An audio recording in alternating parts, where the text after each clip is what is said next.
কিনা? হাদিসে এসেছে শেষ জামানায় মুমিন ব্যক্তির সম্পর্কিত সংখ্যা বেশি বেশি। এখন এই যে এমন কিছু বিষয় যেগুলো আমরা বাহ্যিক জ্ঞান দিয়ে প্রমাণ করতে পারছি না, আল্লাহ রাব্বুল আলামিন বলেছেন এগুলো সত্য। আমরা চোখ বন্ধ করে বিশ্বাস করি কিনা? বিশ্বাস করেন কিনা? জান্নাত দেখেছেন? জাহান্নাম দেখেছেন? না দেখে বিশ্বাস করি কিনা? ইমানের কয়টা পিলার বলেন তো দেখে ভাই? কয়টা? ছয়টা। কয়টা? আল্লাহ বিশ্বাস, ফেরেশতাগণে বিশ্বাস, নবী রাসূলগণে বিশ্বাস, আসমানি কিতাব সমূহে বিশ্বাস, পরকালের জীবনে বিশ্বাস, তাকদীর বা ভাগ্যের ভালো মন্দে বিশ্বাস। এই ছয়টার মধ্যে শুধু কোরআন এবং মুহাম্মদ সাল্লাল্লাহু আলাইহি ওয়াসাল্লামকে বাদ দিয়ে আপনি কোনোটাই দেখেন না। দেখেছেন? আল্লাহকে দেখেছেন? ফেরেশতা মণ্ডলী, আগের আসমানি কিতাবগুলো, মুহাম্মদ সাল্লাল্লাহু আলাইহি ওয়াসাল্লামকে সাহাবীরা দেখেছেন, আপনি কি দেখেছেন? আগের নবী রাসূলদেরকে দেখেছেন? পরকালের জীবন দেখেছেন? তাকদীর বা ভাগ্যের ভালো মন্দ দেখেছেন? এই যে না দেখে যে আমরা বিশ্বাস করছি, এটার নাম হচ্ছে গায়েবে বিশ্বাস। কিসে বিশ্বাস? এটাই আল্লাহ পাক বলছেন আলিফ লাম মিম যালিকাল কিতাব লা রাইবা ফিহ। আলিফ লাম মিম, এটা এমন একটা কিতাব যেই কিতাব নিয়ে কোনো সন্দেহ সংশয় নাই। হুদাল লিল মুত্তাকিন, এই কিতাব মুত্তাকিদেরকে পথ দেখাবে। কারা মুত্তাকি? আল্লাযীনা ইউমিনুনা বিল গায়বি, যারা এই অদৃশ্যে বিশ্বাস করে। বলেন সুবহান। আল্লাহ পাকের আদেশ পালন করার নিমিত্তে, তার ইবাদত করার নিমিত্তে আমরা আল্লাহ পাকের এই আদেশগুলোকে না দেখেই বিশ্বাস করি।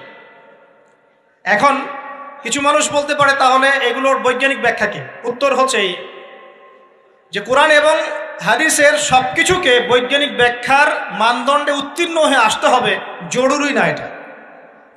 কারণ বিজ্ঞানের অনুসিদ্ধান্তগুলো সময়ে সময়ে বদলে যায়। আল্লাহ রাব্বুল আলামিনের বিধান কখনো বদলাবে না ইনশাআল্লাহ। কথা কি বুঝতে পারছেন? আর আল্লাহ রাব্বুল আলামিন আমাদেরকে অসীম জ্ঞান দিয়ে সৃষ্টি করেন নাই, ক্ষুদ্র জ্ঞান দিয়ে সৃষ্টি করেছে। আমরা আমাদের ক্ষুদ্র জ্ঞানে এতটুকু প্রমাণ করতে পারবো না। ভালো করে বোঝেন, আমরা আমাদের ক্ষুদ্র জ্ঞানে এতটুকু প্রমাণ করতে পারবো না যে আগামীকাল আপনার সাথে কি ঘটবে। বলতে পারবেন? কেউ পারবে? তো যে মানুষ তার সাথে আগামীকাল কি ঘটবে সেটাই বলতে পারছে না, সেই মানুষ কি আল্লাহ রাব্বুল আলামিনের এই মহাবিশ্বের অসীম জ্ঞানের অতল তলে ডুব দিতে পারবে? আমি বলছিলাম ইমানের 6 পিলার কি আপনি চোখে দেখেছেন? তারপরে বিশ্বাস করি কিনা ভাই? আচ্ছা, এখন আমরা এই জায়গায় ছিলাম যে আল্লাহ পাকের জ্ঞানটা অসীম। আল্লাহ পাকের জ্ঞান কি ভাই? আমি অসীমের একটা উদাহরণ দিয়ে বোঝাচ্ছি। মনে করেন এখানে আমরা যারা উপস্থিত আছি, আমরা সবাই জান্নাতে চলে গেলাম, মনে করেন, আল্লাহ কবুল করুন। জান্নাতে যাওয়ার পরে কি সময় শেষ হয়ে যাবে, না সময় আরো চলতে থাকবে? আচ্ছা, জান্নাতে যাওয়ার পরে 1 কোটি, 2 কোটি, 5 কোটি, 10 কোটি, 100 কোটি বছর পর এই জান্নাতীরা কি করবে, কি খাবে, কোথায় ঘুরবে, কোথায় ফিরবে, আল্লাহ রাব্বুল আলামিন এখনই সেটা জানেন। আলহামদুলিল্লাহ, বলেন আল্লাহু আকবার। আল্লাহকে চিনি একটু, আল্লাহ পাক এখনই সেটা জানেন, এই মুহূর্তে জানেন। যদি এখানে কোনো ভাই থাকেন, ফর এক্সাম্পল অমুক ভাইয়ের নাম আব্দুল্লাহ, এই ভাই মনে করেন জান্নাতে যাবেন ইনশাআল্লাহ, কথার কথা বলছে, কথার কথা। এখন তিনি জান্নাতে যাওয়ার 100 কোটি বছর পরে কোন হুরের সাথে কোথায় ঘুরে বেড়াবেন আল্লাহ পাক এখনই তা জানেন। আল্লাহ পাককে চিনতে শিখুন। আবার আমাদের মধ্যে আল্লাহ না করুক কেউ যদি জাহান্নামে যায়, সে ব্যক্তি জাহান্নামে যাওয়ার কোটি কোটি বছর পর কি আযাব ভোগ করবে আল্লাহ পাক এখনই এই মুহূর্তে সেটা জানেন। আলহামদুলিল্লাহ। এবং আগেও জানতেন। আল্লাহ পাকের কোনো শুরু নাই, আল্লাহ পাকের কোনো শেষ নাই। আল্লাহ পাকের কোনো শুরু নাই, আল্লাহ পাকের কোনো শেষ নাই। এমন নয় যে আল্লাহ পাক আমাদেরকে সৃষ্টি করে সৃষ্টিকর্তা হয়েছেন, রিজিক দাতা হয়েছেন, পালনকর্তা হয়েছেন, এমন নয়। সৃষ্টি করার আগে থেকেই আল্লাহ পাক সৃষ্টিকর্তা, পালনকর্তা, রিজিক দাতা সবকিছুই ছিলেন। বলেন আল্লাহু আকবার। আল্লাহ পাক একজন, তার কোনো শরীক নাই। আল্লাহ রাব্বুল আলামিনের জ্ঞান অসীম। এটার উদাহরণ হাদিসে দেওয়া হয়েছে এভাবে যে মুসা এবং খিদির আলাইহিস সালাম নৌকায় সফর করছেন, একটা পাখি এসে নদী থেকে 1 ফোঁটা পানি খেয়ে চলে গেল। তখন খিদির আলাইহিস সালাম বলছেন, হে মুসা, এই পাখিটা নদী থেকে যতটুকু পানি পান করতে পেরেছে, এই পানিটুকু হচ্ছে পুরো পৃথিবীর সমস্ত মাখলুকের জ্ঞান। আর এই পুরো নদীতে যত পানি আছে, এই সাগরে যত পানি আছে, এগুলো হলো আল্লাহ রাব্বুল আলামিনের জ্ঞান। আমি কি বুঝাতে পারছি ভাই? এখন সেই আল্লাহ রাব্বুল আলামিন যখন কোনো বিষয়কে সত্য বলবেন, সেটা সত্য কিনা আল্লাহ পাক এখন বলছেন, আমি জিন আর মানব জাতিকে শুধু আমার ইবাদত করার জন্য সৃষ্টি করেছি। তার মানে জিন সত্য কিনা? আচ্ছা, একটু বলে দেই, মানুষের মধ্যে যেমন ভালো মন্দ আছে, জিন জাতির মধ্যেও কি আছে? ভালো মন্দ আছে। দুষ্ট জিন মানুষের ক্ষতি করার চেষ্টা করে। কি করে ভাই? এবং দিন দিন কিন্তু এর প্রভাবটা বাড়ছে। তো এখান থেকে বাঁচার জন্য কিছু প্রোটেকশন আগে বলে দেই, তারপর সামনে যাই। প্রত্যেক দিন সকালে এবং সন্ধ্যায় 3 বার করে সূরা ইখলাস পড়বেন। কুল হুয়াল্লাহু আহাদ, আল্লাহুস সামাদ, লাম ইয়ালিদ ওয়া লাম ইউলাদ ওয়া লাম ইয়াকুল লাহু কুফুয়ান আহাদ। সকালে সন্ধ্যায় কয়বার? 3 বার। আর 3 বার পড়বেন সূরা ফালাক, কুল আউযু বিরাব্বিল ফালাক, এই সূরা।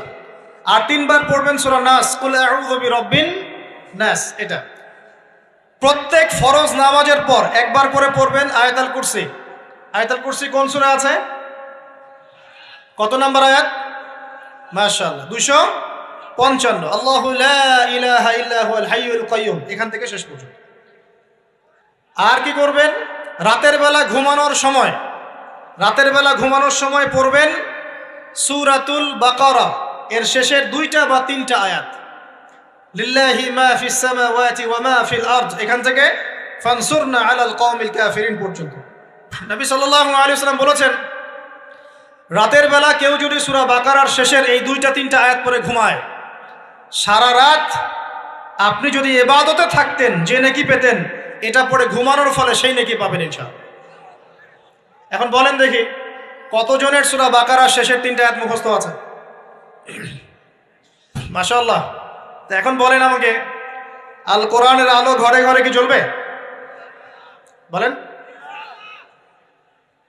শোনেন, আমার কথা রাগ করেন না। আমরা তো সবাই চাই যে আল্লাহর কোরআন আল্লাহর জমিনে প্রতিষ্ঠা লাভ করুক, চাই কি না? তাহলে সবার আগে নিজের মধ্যে কোরআন কায়েম করতে হবে। কোথায়? আগে নিজের উপর কোরআন কায়েম করুন, নিজের উপর সুন্নাহ কায়েম করুন, নিজের উপর দিন কায়েম করুন। ইনশাল্লাহ দিন ঘরে ঘরে পৌঁছে যাবে ইনশাল্লাহ। প্রত্যেক ঘরের মানুষ এই নিয়াত করতে পারি কি ইনশাআল্লাহ, যে আমরা সবাই কোরআন পড়া শিখবো ইনশাআল্লাহ। কোরআনের বাছাই করা কিছু আয়াত অন্তত মুখস্থ করবো ইনশাআল্লাহ। পুরা কোরআন তোমাদেরকে মুখস্থ করতে বলছি না, হয়তো অনেকে পারবে না, যারা পেরেছে তারা সৌভাগ্যবান আলহামদুলিল্লাহ। কমপক্ষে সূরা বাকারার শেষের 3টা আয়াত পারবো না ভাই? আয়াতুল কুরসি পারবো না? সূরা ফালাক, সূরা নাস, সূরা ইখলাস, সূরা কাফিরুন, সূরা হাশরের শেষের 3টা আয়াত, সূরা কাহাফ এর প্রথম 10 শেষ 10 আয়াত, সূরা কাহাফ প্রথম 10 শেষ 10 আয়াত, সূরা সফফাত এর প্রথম 10 আয়াত, সূরা আর রহমান, সূরা ইয়াসিন, সূরা মুলক। এই যে কমন জিনিসগুলো, এগুলো মুখস্থ করতে পারবো না ভাই ইনশাআল্লাহ?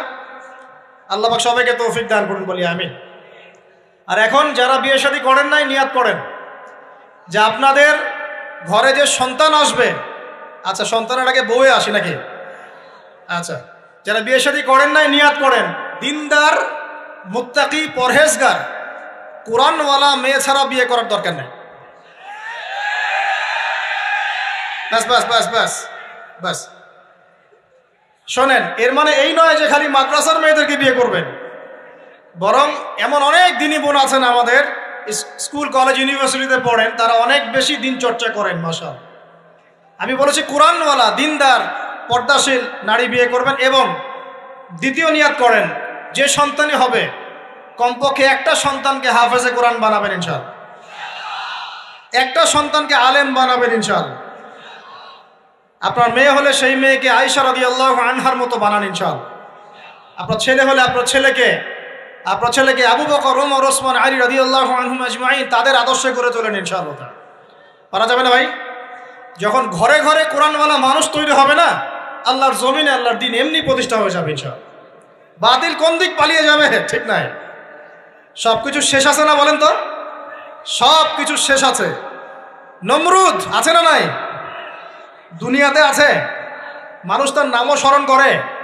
যখন সে দুনিয়া ছিল মনে হচ্ছিল দুনিয়াটাই তার, তখন মনে হচ্ছিল কি দুনিয়াটাই নমরুদের। ফেরাউন দুনিয়া আছে না নাই? আছে।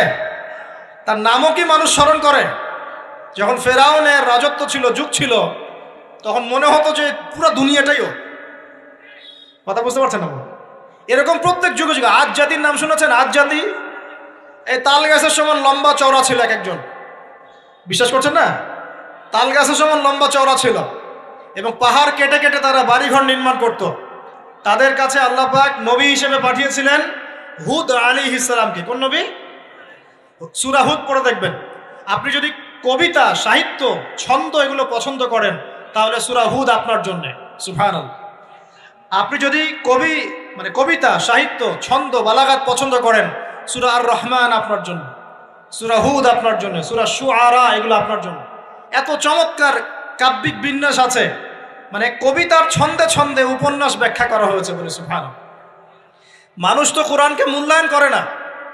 আমি লাস্ট জুমার খুতবার একটা লেকচারে বলেছিলাম, সূরা ইউসুফ, এই যে এখন সারা বিশ্বে অর্থনীতি নিয়ে যে কত কথা হচ্ছে, অর্থনৈতিক সংকট, এইটা সেটা বলা হচ্ছে না? সবার ঘরে ঘরে এগুলো আলোচনা হয় তো, মাশাআল্লাহ। আপনি বিশ্বাস করেন সূরা ইউসুফের মাত্র 4টা আয়াতের মধ্যে আল্লাহ পাক এই পুরো বিশ্বের অর্থনৈতিক সমস্যার সমাধান দিয়ে দিয়েছে। বলে দেব কি সমাধান? পরে বলছি। আগে আপনাদের এই পয়েন্টটা শেষ করি। ঘরে ঘরে কোরআনওয়ালা মানুষ তৈরি হবে তো ইনশাআল্লাহ? আল্লাহ কবুল করুন, বলি আমিন। কোরআনের এই বিশেষ সূরাগুলো মুখস্থ করতে পারবো তো ইনশাআল্লাহ ভাই? এগুলো নিয়মিত চর্চা করলে আপনাকে দুষ্ট জিন, জাদু, বদনজর এগুলো গ্রাস করবে না ইনশাআল্লাহ। আরেকটা বইয়ের নাম বলে দেই, বই কিনবেন। আমি যে প্রত্যেকটা লেকচারে একটা একটা করে 2টা করে বইয়ের নাম বলি, বইগুলো কিনবেন আল্লাহর রাস্তায়। আজকে শুধু একটা বইয়ের নাম বলবো না, আজকে আমি এমন একজন রাইটারের নাম বলে দিব যে রাইটারের সবগুলো বই বাসায় কিনবেন আপনারা ইনশাআল্লাহ। যদি আপনি এই রাইটারের, এই আলেমের সবগুলো বই বাসায় রাখতে পারেন এবং চর্চা করতে পারেন, ইনশাআল্লাহ আপনি সিরাতুল মুস্তাকিমেই থাকবেন ইনশাআল্লাহ। আমি আপনার জিম্মেদার হচ্ছি ইনশাআল্লাহ। যদি আপনি পথভ্রষ্ট না হয়ে যান, এই বইগুলোতে এত চমৎকার করে গাইডলাইন দেয়া আছে, আপনি ইনশাআল্লাহ সঠিক পথেই থাকবেন। নামটা বলে দিব? সবার প্রিয় আলেম, পুরো বিশ্বের, শুধু বাংলাদেশের নয়, অন্যতম একজন প্রিয় আলেম, বিদগ্ধ আলেমে দ্বীন আল্লামা মুফতি তকি উসমানী দামাত বারাকাতুহু। নাম শুনেছেন? এই নামটা শুনেছেন? আচ্ছা, তার অনেক বই আছে, প্রায় 200, 300, 400। সবগুলা বই বাসায় কিনবেন ইনশাআল্লাহ। ইবাদত নিয়ে বই আছে, মুআমালাত নিয়ে বই আছে, তাসাউফ নিয়ে বই আছে, জিকির নিয়ে বই আছে, অর্থনীতি নিয়ে বই আছে, ওয়ার্ল্ড অ্যাফেয়ার্স নিয়ে বই আছে, প্রতিটা সাবজেক্ট ধরে ধরে বই আছে। কোথায় পাবেন?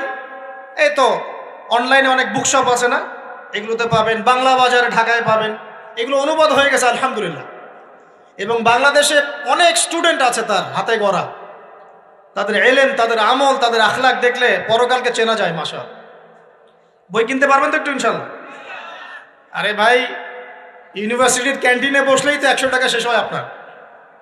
আর ক্যান্টিনে যদি বোরখাওয়ালা কাউকে নিয়ে বসেন তাহলে তো শেষ। এখন সহি প্রেম করে মানুষ। এক ভাই প্রশ্ন করেছে সেদিন, কালকেই, যে সে দিনের পথে ফিরে এসেছে কিন্তু তার গার্লফ্রেন্ডকে ভুলতে পারে না। তো বলছে, ভাই তাকে দাওয়াত দেওয়ার খাতিরে হলেও কি ফোনে কথা বলা যাবে? কি উত্তর দিব বলেন? আপনি পবিত্র হতে যাচ্ছেন কি না? পবিত্র হতে যাচ্ছেন, পবিত্র পথে আসতে চাচ্ছেন, তাহলে অপবিত্র পথে আবার কেন ফিরে যাবেন? এগুলো কি হালাল না হারাম? আল্লাহ পাক বলেছেন, লা তাকরাবু জিনা, জিনার ধারের কাছেও যেও না, ধারের কাছেও যেও না। দেখেন, এই একই কথা আল্লাহ পাক আদম এবং হাওয়া আলাইহিস সালামকে এইরকম শব্দে বলেছিলেন, ওয়ালা তাকরাবা হাযিহিশ শাজারা, তোমরা এই গাছের ফল খেও না এমন নয়, তোমরা এই গাছের কাছেও যেও না। আমার কথা কি বুঝতে পারছেন? মানে এই বাঁশ অতিক্রম করে এসো না এমন নয়, এই বাঁশের কাছেও বসবা না। বুঝতে পারছেন কথা? একইভাবে আল্লাহ বলছেন, ওয়ালা তাকরাবু জিনা, তোমরা জেনা করো না এমন নয়, জেনার কাছেও। ফিজিক্যাল রিলেশন তো অনেক দূরের কথা, হারাম। আপনি ফোনেও কথা বলবেন না, আল্লাহ পাক তৌফিক দান করুন। আপনি যদি পবিত্র থাকতে পারেন ইনশাআল্লাহ তাআলা, আল্লাহ পাক আপনাকে আপনার উপযুক্ত পাত্রী দিবেন ইনশাআল্লাহ। আর যদি আপনি পবিত্র থাকতে না পারেন, এমন হতে পারে হয়তো আপনি পবিত্র কাউকে পান নাই, হতে পারে কিনা? আচ্ছা প্রিয় ভাইয়েরা, বইটা কিনবেন। বইটার নাম, দোয়ার বইটার নাম হলো হিসনুল মুসলিম। কি নাম? হিসনুল মুসলিম। যদি কিনতে না পারেন ওই যে প্লে স্টোরে ঢোকেন, প্লে স্টোরে ঢুকে দেখবেন যে একটা অ্যাপস আছে হিসনুল মুসলিম। এখানে যতগুলো দোয়া আছে সবগুলো দোয়া আগামী 1 বছরের মধ্যে মুখস্থ করবেন। রাজি আছেন কি না? আর এখানে সকাল সন্ধ্যায় পড়ার জন্য কিছু দোয়া আছে, সকাল সন্ধ্যায় পড়ার। এই দোয়াগুলো আল্লাহর ওয়াস্তে মুখস্থ করবেন, পারবেন ইনশাআল্লাহ? আল্লাহ তৌফিক দান করবেন, আমিন। আর একটা আমল বলে দিব, তারপর সামনে যাব। সেটা হলো 5 ওয়াক্ত নামাজ তো পড়েন মাশাআল্লাহ, নাকি? কারা কারা নামাজ 5 ওয়াক্ত পড়েন হাত তোলেন দেখি। আলহামদুলিল্লাহ, মাশাআল্লাহ, হাত নামান। আর যারা নামাজ পড়েন না তাদেরকে আমি একটা হাদিস শোনাবো, একটা হাদিস শুনবেন।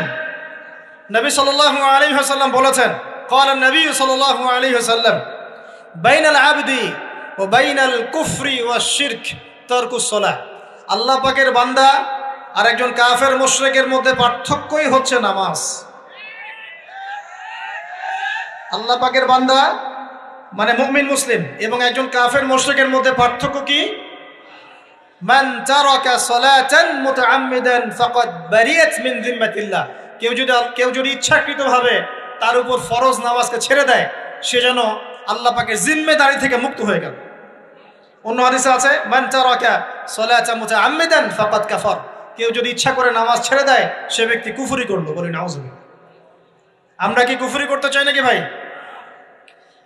নামাজের কথা বলেছি, 5 ওয়াক্ত নামাজ কারা কারা পড়েন না হাত তোলেন এবার।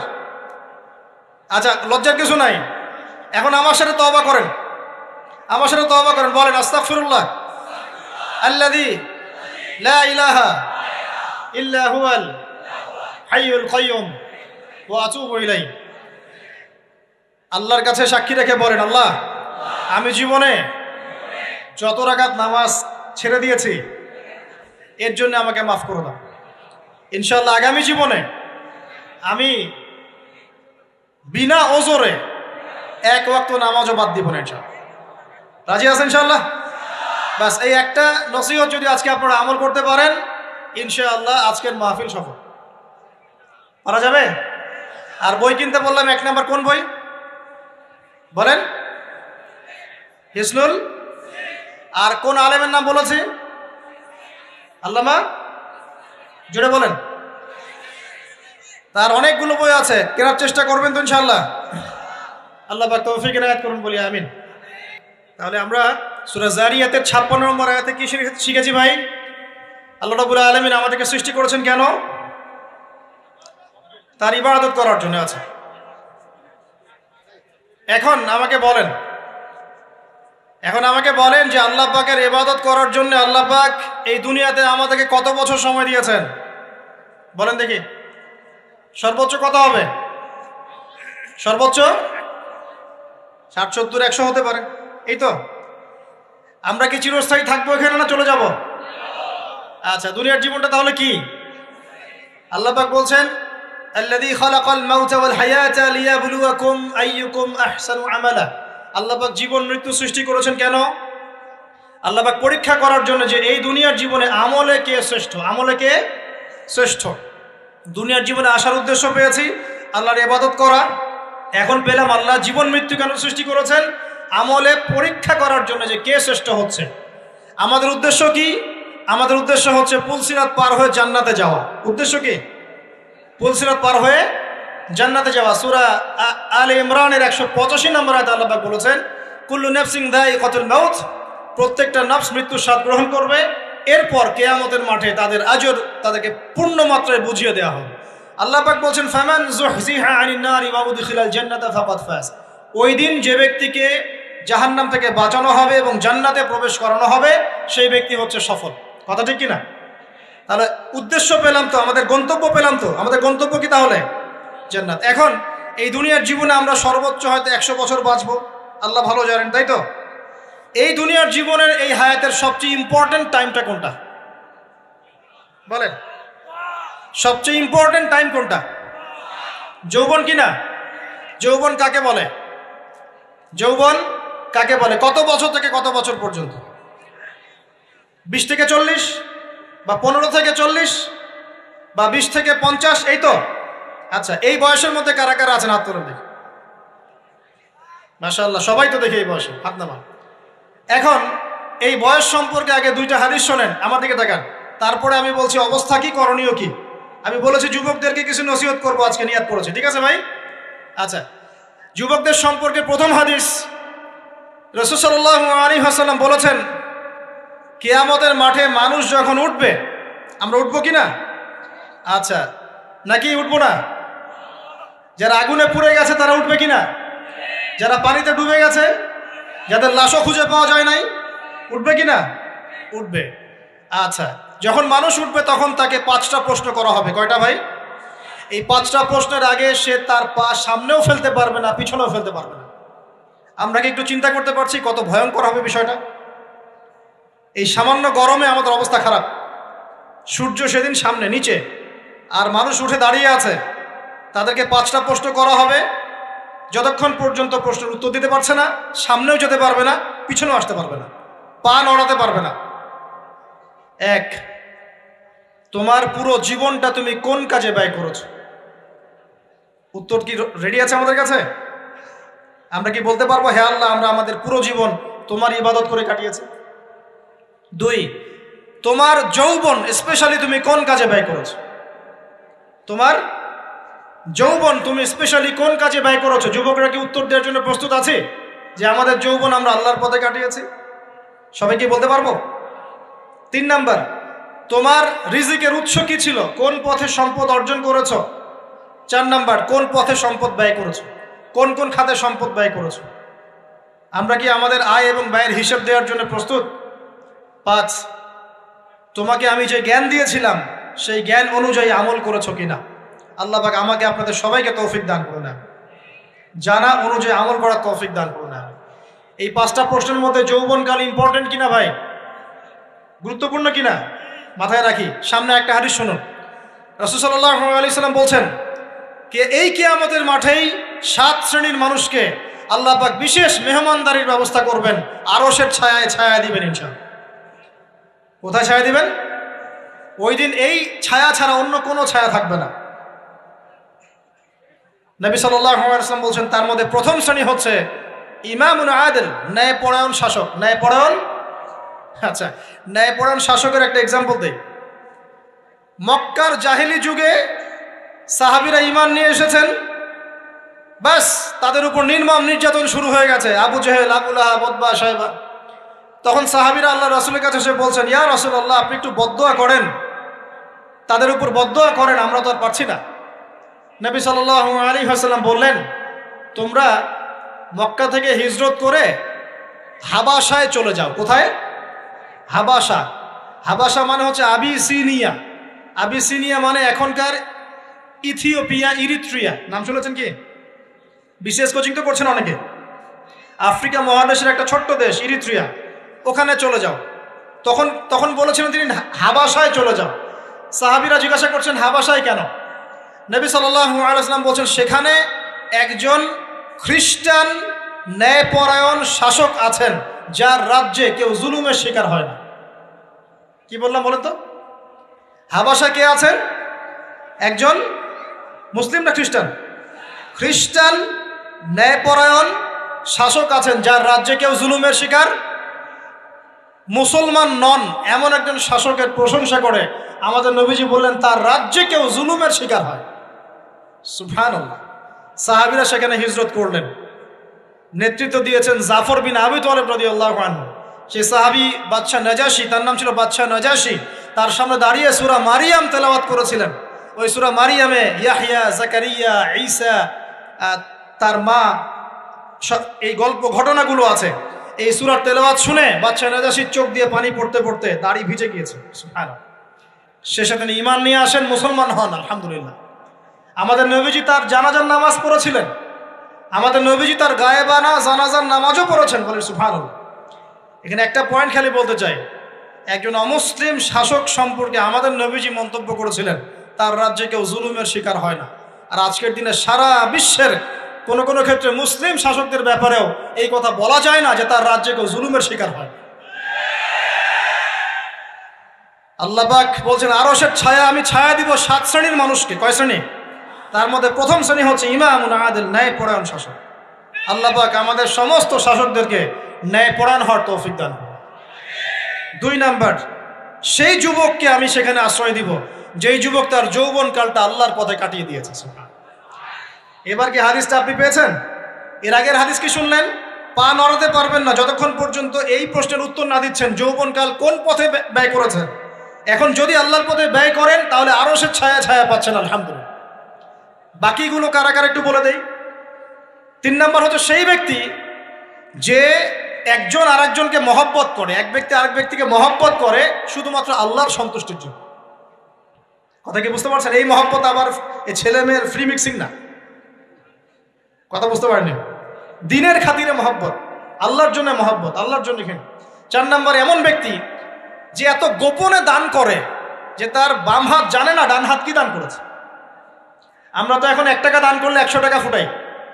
ফেসবুক আছে, মারাত্মক একটা জিনিস ফেসবুক, মানে এটা মানুষকে আর মানুষ রাখে নাই। যে ব্যক্তি ফেসবুকে আসক্ত তার সাথে কথাবার্তা বলা, লেনদেন, চলাফেরা খুব ডিফিকাল্ট। মানে কি বোঝেন আগে কথাটা? কেন ডিফিকাল্ট? কারণ সে এত বেশি আসক্ত এখানে যে পান থেকে চুন খসলে সে আপনাকে পাবলিকলি ধুয়ে রেখে দিবে। কিছু হইলে আপনাকে ফেসবুকে টেনে নিয়ে আসবে, ফেসবুকে সবাইকে বলবে উনি আমার সাথে এই কাজ করছে। আপনি বলারও টাইম পাবেন না যে আপনি নির্দোষ। তো খুব মুশকিল না এগুলা। আল্লাহ মাফ করুক আমাদেরকে। এমনভাবে দান করে যে বাম হাত জানে না ডান হাত কি দান করছে। 5 নম্বর এমন ব্যক্তি যে এটা যুবক, এটাও যুবক, যাকে কোনো সুন্দরী নারী আহ্বান করছে জিনার জন্য, সুন্দরী উচ্চ বংশের নারী, যে আসো আমার সাথে জেনা করো। ওই যে ইউসুফ আলাইহিস সালামের মতো, মনে আছে? ইউসুফ আলাইহিস সালামের ঘটনা মনে আছে? আচ্ছা, কিন্তু সেই যুবক বলে, সেই ব্যক্তি বলে ইন্নী আখাফুল্লাহ, আমি আল্লাহকে ভয় করি, আমি তোমার সাথে খারাপ কাজ করতে পারবো। এরকম ছেলে এবং এরকম মেয়ে এখন সমাজে খুঁজে পাওয়া যায়? হাতে গোনা, হাতে গোনা। আপনি অনলাইন ঘাটাঘাটি করেন, গুগল করেন, ক্রস চেক করেন, দেখবেন বাংলাদেশের 25 বছরের কম বয়সী ছেলে আর মেয়েদের জেনার হার কত আপনি বের করে দেখেন। 25 বছরের কম যে যুব সমাজ আমাদের সামনে আছে তাদের মধ্যে কত % যুবক এখন পর্যন্ত ফিজিক্যাল সম্পর্ক করেনি কারোর সাথে, আপনি খুঁজে বের করতে পারবেন। শুধু ছেলেদের ক্ষেত্রে এটা নয়, মেয়েদের ক্ষেত্রেও আছে। এই যে অনার্স লাইফ পার করার আগেই বহু মেয়ে সতীত্ব নষ্ট করে ফেলছে, বহু ছেলে সতীত্ব নষ্ট করে ফেলছে। কথাগুলো কি রাগ করছেন? আমি আপনাদের ভাই এবং আমি আপনাদেরকে মহব্বত করি। আমরা জেনার পথে যাব না, আমরা হালাল সম্পর্কে থাকবো ইনশাআল্লাহ। যখন আপনি জেনায় চলে যাবেন আপনার কলব থেকে আল্লাহ নূর নষ্ট হয়ে যাবে। এটা এমন একটা পাপ যেটা করার পর মানুষ আল্লাহর সামনে মাথা তুলে দাঁড়াতে পারে না, লজ্জায় চোখ নেমে যায়, ইবাদতে স্বাদ পায় না। যখন হারাম সম্পর্কে, ফ্রি মিক্সিং, এগুলোতে মানুষ থাকে, ইবাদতে মানুষ স্বাদ পায় না। দিনের পর দিন ইবাদত করে মনোযোগ আসে না, মন লাগে না, চোখ দিয়ে একটু পানি বের হয় না, আল্লাহর জন্য কাঁদতে পারে না, কারণ মনের মধ্যে তো নূর নাই। আর যখন একটা মেয়ে বেপর্দায় থাকে, অনেক ইবাদত করলেও তার এই বেপর্দায় থাকার কারণে সমাজের বহু মানুষের চোখের জেনা হয়ে যায়। এতে করে ওই সব মানুষের পাপের ফল এই মেয়েটাকে ভোগ করতে হয় এবং মানুষের চোখের বদনজর লাগে, ওই মেয়ে অসুস্থ হয়ে পড়ে মানসিকভাবে, শারীরিকভাবে। আমি আমাদের যুবক ভাই এবং যুবক বোনদেরকে রিকোয়েস্ট করব, আল্লাহর ওয়াস্তে চরিত্রটাকে পবিত্র রাখার চেষ্টা করুন। আল্লাহ পাক তৌফিক দান করলেন। এই যুবককে আল্লাহ পাক আরো সে ছায়া দিবেন যে একটা মেয়েকে পেয়েও আল্লাহর ভয় তাকে ভোগ করে নাই। আল্লাহ পাক এরকম যুবক ঘরে ঘরে তৈরি করুন। তাহলে কি করবেন ভাই? হালাল উপার্জনের ব্যবস্থা করবেন, ব্যাস সরাসরি বিয়ে করে ফেলবেন। পরিবারকে বোঝানোর চেষ্টা করবেন, না বুঝলে আন্দোলন শুরু করবেন যে আমি জেনা করতে চাই না, আমি বিয়ে করতে চাই, বিয়ে আমার দেওয়ানি লাগবো, এরকম। ব্যাস তারপর দেখবেন বাপ মা কেমন করে বিয়ে না দেয়। আল্লাহ সাহায্য করবে ইনশাআল্লাহ। আল্লাহ আমাদের যুবক ভাইদেরকে চরিত্র হেফাজত করার স্বার্থে বিয়েকে সহজ করে দিন। আমি আবার কাউরে নিয়ে পালায় যায় না, ওই কাজ করতে যায় না কিন্তু আবার, ঠিক আছে? কারণ এভাবে কোর্টে গিয়েও যদি একটা মেয়ে বিয়ে করে, এই বিয়ের জায়েজ না জায়েজ নিয়ে অনেক কথা আছে। অতএব এইসব ঝুঁকির মধ্যে যাবেন না, বাসায় বোঝানোর চেষ্টা করবেন। আর এক শ্রেণীর ব্যক্তি আছে যাদেরকে আল্লাহ পাক আরশের ছায়া দিবেন। তারা কারা? যারা গোপনে আল্লাহকে স্মরণ করে কাঁদতে পারে। বলি সুবহানাল্লাহ। এখন এই দুটো হাদিসের মধ্যে যুবকদের অবস্থান কি পেয়েছেন? আচ্ছা, আরেকটা শোনাই এবার।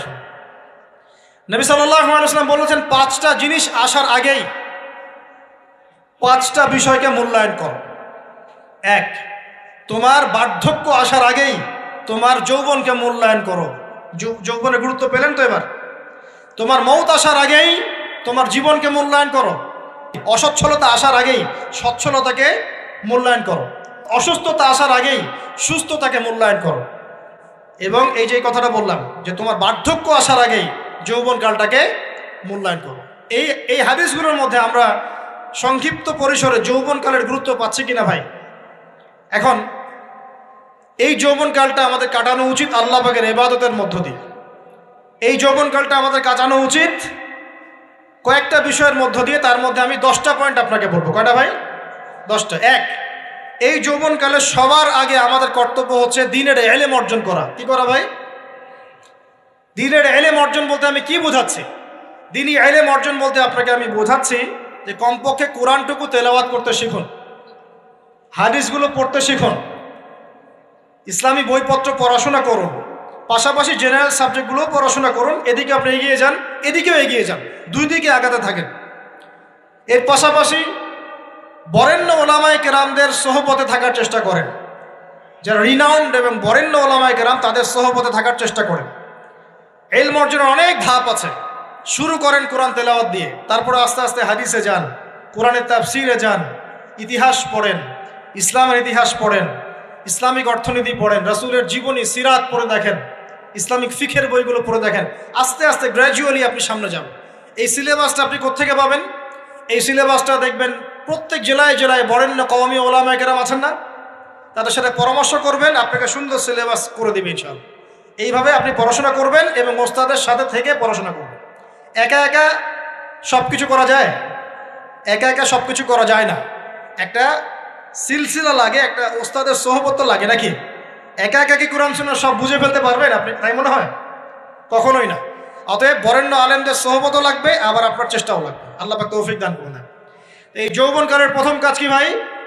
ইলম অর্জন করা। 2 নাম্বার, এই যৌবনকালে আমরা যে পরিমাণ ফিজিক্যালি ফিট থাকি, শরীরে শক্তি থাকে, উদ্যম থাকে, আমাদের বয়সটা 40-50 হয়ে গেলে সেটা থাকবে না। থাকবে? অতএব এই যৌবনকালে বেশি বেশি ইবাদত করতে থাকেন। আল্লাহ পাক তৌফিক দান করুন। এই যৌবনকালে 5 ওয়াক্ত নামাজ তো পড়বেনই, এর পাশাপাশি নফল নামাজগুলো পড়ার চেষ্টা করুন। এর পাশাপাশি আপনি চেষ্টা করবেন তাহাজ্জুদের ওয়াক্তে একটু নামাজ পড়ার জন্য, কমপক্ষে 2 রাকাত, কমপক্ষে 2 রাকাত, অ্যাটলিস্ট 2 রাকাত নামাজ তাহাজ্জুদের সময় পড়ার চেষ্টা করি। আল্লাহ আমাকে তৌফিক দেখ, আপনাদের সবাইকে তৌফিক দান করুন। ওই সময় আপনি যে দোয়াই করবেন আল্লাহর কাছে কবুল হবে ইনশাআল্লাহ। যে দোয়াই করবেন আল্লাহ কবুল করবেন ইনশাআল্লাহ। যদি আপনার রিজিকটা কি হয়? হালাল হয়। হারাম রিজিক দিয়ে ইবাদত কবুল হয়? হারাম রিজিকের দোয়া কবুল হয়? কবুল হয় না। 3 নাম্বার, এই যৌবনকালে আমরা রাসূলের সুন্নতের উপর বেশি আমল করবো ইনশাআল্লাহ। করা যাবে ইনশাআল্লাহ? তাহলে নিয়াত করতে পারি যে ইনশাআল্লাহ চেহারাগুলো পরিবর্তন হবে। চেহারা পরিবর্তন মানে কি? হ্যাঁ, রাখা যাবে না? এখনো গজায় নাই। প্রত্যেক সপ্তাহে আপনাকে নবীর সুন্নতের উপর এরকম করে কুরবানি এবং জবাই করতে কে বলেছে?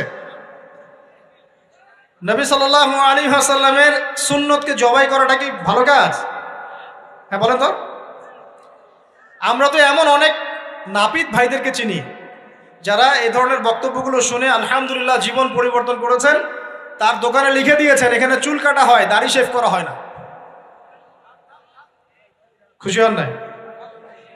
মুসলিমদের কথা বলছি, অমুসলিমদেরকে নিয়ে আমাদের চিন্তা নাই তো? চিন্তা আছে। একটা কথা মনে রাখবেন, একটু কথাটা মনের কান দিয়ে শোনেন। দাড়ি হচ্ছে একমাত্র ভিজিবল সুন্নত। দাড়ি হচ্ছে একমাত্র ভিজিবল সুন্নত। ভিজিবল মানে কি? যা দেখা যায়। দাড়ি একমাত্র ভিজিবল সুন্নত, দৃশ্যমান সুন্নত, যেটা নিয়ে আপনি আমি কবরে যাবো ইনশাআল্লাহ।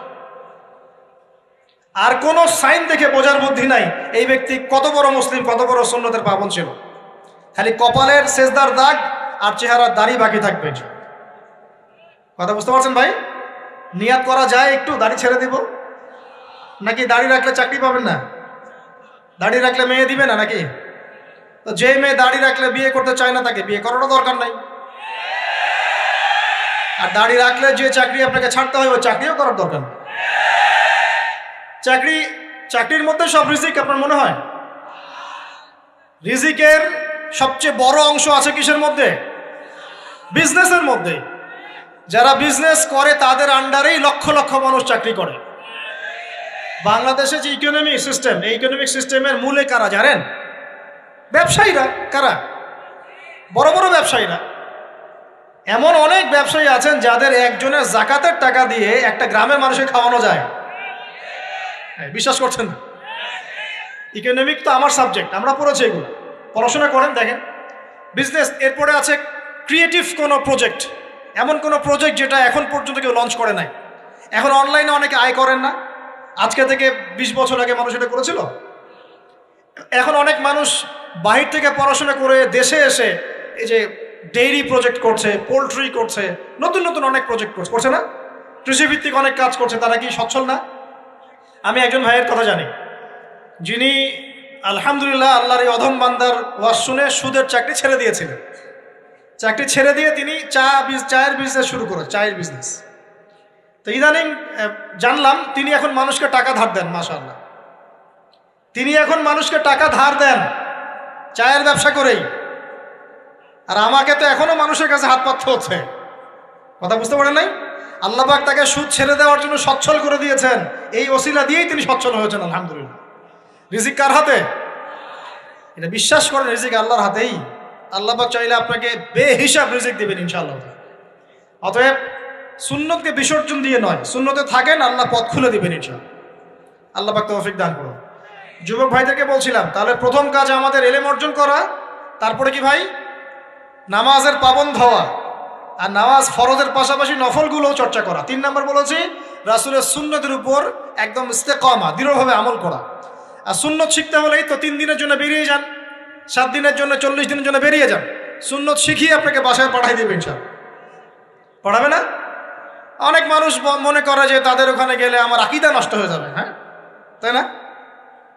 তারা বিভ্রান্ত। হ্যাঁ, নাউজুবিল্লাহ। স্বপ্নে পাওয়া ধর্ম, অনেকে টিটকারি মারে, স্বপ্নে পাওয়া ধর্ম। এইসব ব্যঙ্গের ছাতার মতো আদর্শের দিকে মুখ ফিরাবেন না। মাকবুল জামা, যেগুলো মাকবুল জামা, ক্লাসিক্যাল ইসলামের মধ্যে থাকেন, আপনি বিভ্রান্ত হবেন না।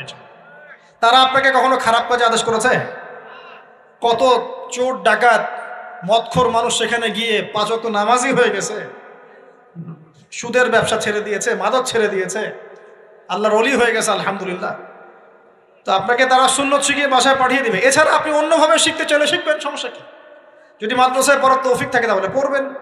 সবাই কি মাদ্রাসায় পড়ার তৌফিক পাবে? পাবে না। নিঃসন্দেহে কিছু মানুষ তৌফিক পাবে, কিছু মানুষ হয়তো পাবে না। যারা পাবে না তারা দিন শিখবে কিভাবে? এভাবেই তো শিখবে। সুন্নতের উপর আমল করতে হবে, এটা সবচেয়ে বড় কথা। আল্লাহ পাক আমাদের সবাইকে সুন্নাহর উপর আমল করে তৌফিক দান করুন। 4 নম্বর ভাই, যৌবনকালে আমরা আমাদের সময়গুলোকে মূল্যায়ন করবো ইনশাআল্লাহ। কথা বুঝতে পারছি ভাই? সময় মূল্যায়ন কেমন? আপনার দিন রাতের একটা রুটিন থাকবে, এলোমেলো লাইফ লিড করবেন না। এই যে আমরা, আল্লাহ মাফ করুক, আমরা এখন 3টায় 2টায় 4টায় ঘুমাই, 12টা 1টা 2টায় উঠি, নাউজুবিল্লাহ। এতে করে কি আমাদের রুটিন লাইফটা ঠিক আছে? আমাদের খাওয়ার ঠিক নাই, আমাদের ঘুমের ঠিক নাই, আমাদের মানে খাবারের যে অভ্যাস, খাদ্যাভ্যাসে ঠিক নাই। আমরা একটু খেলাধুলা আগে করতাম, সেটাও এখন করি না। সারাদিন ফোন নিয়ে বসে থাকি, আর এই যে ইউটিউব ফেসবুকে বসে থাকি। গোল হয়ে বসে লুডো খেলে। গোল হয়ে কি করে? লুডো খেলে, অনলাইনে গেমস খেলে, অনলাইনে পাবজি খেলে, ফ্রি ফায়ার খেলে। আগে তো তাও ছেলে পেলে একটু ফুটবল খেলতো, ক্রিকেট খেলতো, আমরাও তো খেলেছি। ওই সময় তাও আলহামদুলিল্লাহ আমাদের ফিজিক্যাল ফিটনেস অনেক ভালো ছিল। এখন ওগুলো বাদ দিয়ে যে মানুষ পর্নোগ্রাফি দেখছে, লুডো খেলছে, পাবজি খেলছে, ফ্রি ফায়ার খেলছে, সারাদিন অনলাইনে বসে অথর্বর মতো বসে আছে, এটা কি ভালো হচ্ছে? এজন্য অ্যাটলিস্ট ফজরের নামাজ পড়ে জিকির আজগার করে পড়াশোনা করে আধা ঘন্টা 1 ঘন্টা একটু খেলাধুলা করলে কি সমস্যা? একটু ফুটবল খেলেন, দৌড়াদৌড়ি করেন, জগিং করেন, একটু ব্যায়াম করেন। আল্লাহ পাক আপনাদের যৌবনে বরকত দান করুন, আমিন। এই কাজগুলো করতে হবে কিনা? ভালো না খারাপ? করেন। আর নিয়মতান্ত্রিক লাইফ লিড করবো আমরা। নিয়মতান্ত্রিক, আমার জীবনে একটা রুটিন থাকবে, এই রুটিনের বাইরে যাব না। পড়াশোনার রুটিন থাকবে, খেলার বা এক্সারসাইজ রুটিন থাকবে, খাওয়া দাওয়ার রুটিন থাকবে, দাওয়ার রুটিন থাকবে, আমি আলেম ওলামাদের কাছে যাবো, এই রুটিন থাকবে। একটা রুটিন লাইফ লিড করবেন, এলোমেলো জীবনযাপন করবেন না। আল্লাহ পাক আমাকেও তৌফিক দান করুন, আপনাদের সবাইকে তৌফিক দান করুন। কয়টা বলেছি ভাই বলেন? 6 নাম্বার, যৌবনকালে সবচেয়ে বেশি বেঁচে থাকবো নারীর ফিতনা থেকে। কি থেকে ভাই? যৌবনকালে সবচেয়ে বেশি বেঁচে থাকবো কি থেকে? একটা হাদিস বলি, নবী সাল্লাল্লাহু আলাইহি ওয়াসাল্লাম বলেছেন, মা তারাকতু বা'দি ফিতনাতান আদাররু আলা রিজালি মিনান নিসা। আমি আমার পরে, নবীজি বলছেন, আমি আমার পরে পুরুষদের জন্য নারীদের চেয়ে ভয়ঙ্কর কোনো ফিতনা রেখে যাই নাই। কেমন ফিতনা? আপনি একটু অনেস্টলি বলেন তো দেখি, যে আমরা যারা পর্নোগ্রাফিতে টুকটাক আসক্ত বা এ ধরনের অনলাইনে বা অফলাইনে এ ধরনের হারাম সম্পর্কের সাথে আছি, মন থেকে কি আপনি ফিল করেন যে আল্লাহ আপনার সাথে আছেন? বলেন তো দেখি, অনেস্টলি বলেন। আপনি যখন নামাজ পড়ে বাসায় ফিরে যান, ফিরে যেতে যেতে যদি আপনার চোখে খারাপ কিছু পড়ে, আপনার মনের নূরটা নষ্ট হয়, আপনি বুঝতে পারেন না? বুঝতে পারেন না? যখন আপনি এরকম হারাম কোনো সম্পর্কে আছেন, নাউজুবিল্লাহ, আপনার মনটা যে শক্ত হয়ে গেছে, আপনি বুঝতে পারেন না? আল্লাহর ওয়াস্তে নারী জাতির ফিতনা থেকে সর্বোচ্চ দূরত্ব অবলম্বন করবেন। আল্লাহ পাক তৌফিক দান করুন। কি করব তাহলে আমরা? ওই যে বলেছি, হালাল সম্পর্ক করতে পারলে হালাল, যদি করতে না পারি সবর করবেন। কি করবেন? সবর করবেন, ভালো কাজে ব্যস্ত থাকবেন, বেশি বেশি রোজা রাখবেন। কি করবেন? বেশি বেশি রোজা রাখবেন। সোমবারে রোজা রাখবেন, বৃহস্পতিবারে রোজা রাখবেন। এভাবে আপনি আপনার জীবনটা গুছিয়ে নেন, আল্লাহ পাক প্রবৃত্তিকে নিয়ন্ত্রণ করার ক্ষমতা দিবেন ইনশাআল্লাহ। এরপরেও যদি ভুল হয়ে যায়, হতে পারে এই যুগটা ফিতনার যুগ, চরম ফিতনার যুগ। যদি কোনো ভুল হয়ে যায়, খবরদার আপনি হতাশ হবেন না। ভুল হয়ে গেলে কখনো হতাশ হবেন না। হতাশা শয়তানের পক্ষ থেকে আসে, কখনো হতাশ হবেন না। দেন ওযু করে জায়নামাজে দাঁড়িয়ে 2 রাকাত নামাজ পড়ে আল্লাহকে বলবেন, আল্লাহ আমার ভুল হয়ে গেছে, আমাকে মাফ করে দাও। পারা যাবে ইনশাআল্লাহ। জীবনে কখনো হতাশ হবেন না। জীবনে যাই হয়ে যাক না কেন, কখনো হতাশ হবেন না। মনে রাখবেন, আল্লাহ আপনার রব, আল্লাহ আপনার সাথে আছেন ইনশাআল্লাহ। অতএব নারীর ফিতনা থেকে নিজেকে বাঁচিয়ে রাখার চেষ্টা করুন, আল্লাহ পাক তৌফিক ইনায়াত করুন। 7 নাম্বারটা হচ্ছে, এই সমাজ আপনাকে যেভাবে শেখায়, কিভাবে শেখায়? এই যে স্কুল, কলেজ, ইউনিভার্সিটি, চাকরি, বিয়ে, সন্তান প্রতিপালন, আর তারপর ইন্না লিল্লাহি ওয়া ইন্না ইলাইহি রাজিউন, এই তো শেখায় নাকি? সবসময় মনে রাখবেন যে আল্লাহ রাব্বুল আলামিনের পরিকল্পনাই আপনার উপরে সবচেয়ে বেশি অগ্রাধিকার যোগ্য, সমাজের পরিকল্পনা নয়। পরিবার আপনাকে চাপ দিচ্ছে, চাকরি পাস না, পড়াশোনা করিস না, হ্যাঁ পড়াশোনায় কেন তুই 80 নাম্বার পাইলি না, কেন চান্স পেলি না, কবে চাকরি পাবি, কবে আমাদেরকে দেখবি, খাওয়াবি, পড়াবি, এই যে চাপগুলো চারপাশ থেকে আসে কিনা? অনেক যুবক দেখা যায় মাদকাসক্ত হয়, অনেকে দেখা যায় আত্মহত্যা করছে ইদানিং, করছে কিনা ভাই? এই শব্দটা থেকে আমি এই পয়েন্টটা আজকে লিখেছিলাম যে ভুলেও আল্লাহর প্রতি বিশ্বাস এবং তাওয়াক্কুল হারাবেন না। সমাজ যেভাবে শেখায়, সমাজ চারপাশে যে চাপ আপনাকে দিচ্ছে, এই চাপে নিজে গা ভাসিয়ে দিবেন না। আপনি আল্লাহর কাছে দোয়া করবেন, আল্লাহর কাছে পথ চেয়ে নেবেন এবং আল্লাহর প্রতি তাওয়াক্কুল ভরসা করবেন। কখনো আত্মহত্যার পথ বেছে নেবেন। কি হয়েছে? 80 নাম্বার পান নাই তো কি হয়েছে? আপনি চেষ্টা করেছেন কিন্তু চান্স পান নাই তো কি হয়েছে? চেষ্টা তো করেছেন আপনি চেষ্টা করেছেন ইউনিভার্সিটিতে চান্সের জন্য, আপনি চান্স পাই নাই, চেষ্টা করেছেন না আপনি? বাস, চেষ্টা করেছেন, পাই নাই, তাকদিরে ছিল পাই নাই, বাস। আমি আমার চেষ্টা করেছি। কখনোই আত্মহত্যার পথ বেছে নেবেন না।